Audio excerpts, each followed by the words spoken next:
Viewers, in the last video we discussed about the asexual reproduction in volvox, and in this video we are going to discuss the sexual reproduction process in the volvox.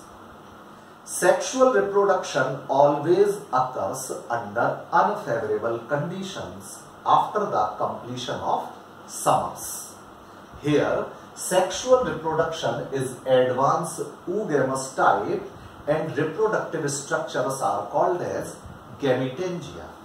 As you know that reproductive structures are always produced at the posterior pole of the colony. Male reproductive structure is called antheridium or androgonidium, while female reproductive structure is called oogonium or gynogonidium. The species of volvox may be monoecious or homothelic. For example, volvox globata, or other species may be dioecious or heterothelic. For example, volvox aureus. In homothelic or monoecious species, both antheridium and oogonium are developed inside the same colony, while in dioecious species, both sex organs are produced on two separate colonies. Homothelic species are protandrous, that means in such species, the male reproductive structure, that is antheridium, develops before the oogonium. Now I will discuss about the male structure, antheridium. This structure is produced at the posterior pole of the colony, and during antheridia formation, some cells at the posterior end get enlarged and their size may be almost 10 times greater than the normal vegetative cells. Here, the whole process is just like the gonidium as you have studied in the asexual process. Like gonidium, here the whole protoplast becomes spherical in shape, and after 3 consecutive divisions, it produces 8 cells which are arranged in a curved plate-like structure and form placia stage. Further, these cells divide continuously and form a ring of cells in which the anterior end of the cells are towards the center and posterior parts of the cell are towards the periphery. Here also the process of inversion takes place, and after the process of inversion, the anterior end of the cells now face towards the periphery, while posterior ends of the cell are now towards the center, and in this way, in this antheridium, 16 to 512 antherozoids are produced. These antherozoids are uninucleate, elongated and biflagellate fusiform structures. These have a single pale green or yellow-green chloroplast in it. These antherozoids are released from the antheridium either separately, or these may release in the form of bundle. As far as oogonium is concerned, at the posterior pole itself, some cells behave like female gametangium, and this gametangium is said to be as oogonium.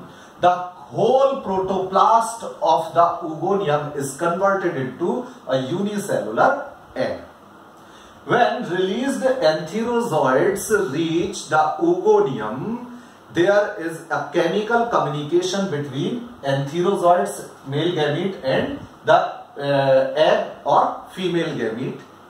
Because of this communication, these antherozoids are attracted towards the oogonium. Though several antherozoids reach at the oogonium, but only one of them enters the oogonium and fuses with the egg to form a diploid zygote. This zygote secretes a thick 3-layered wall around it. The outer wall is exospore, middle wall is mesospore, and inner wall is called as endospore.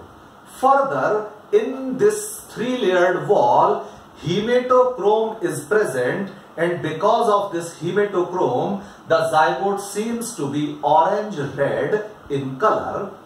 This zygote comes out of the oogonium and released in the pond water.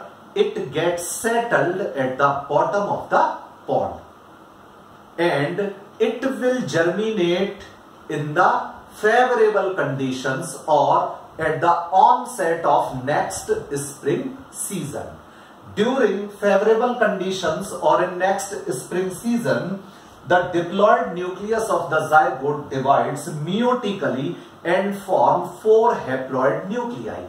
Meanwhile, the inner layer, that is endospore, comes out of the zygote in the form of a vesicle, and all the 4 cells, all the 4 haploid cells are now migrated inside this vesicle. Further processes are different in different species of volvox. For example, in Volvox aureus, these 4 cells continuously divide in the same manner and form a new synovium, which is released in the water and start to behave like a new thallus. While in Volvox campensis, these cells produce a number of zoospore, but among these zoospore, only one survives and rest zoospores are degenerated, and this functional zoospore divides repeatedly in the same manner to form a new synovium. In the case of Volvox roussellii, the whole protoplast form a single zoospore, and this single zoospore divides continuously to form a new synovium. At last, I would like to tell you one thing that is important, that zygote is the only diploid phase in the life cycle of Volvox. Hence, main plant body is haploid. So, all these about the sexual reproduction in Volvox.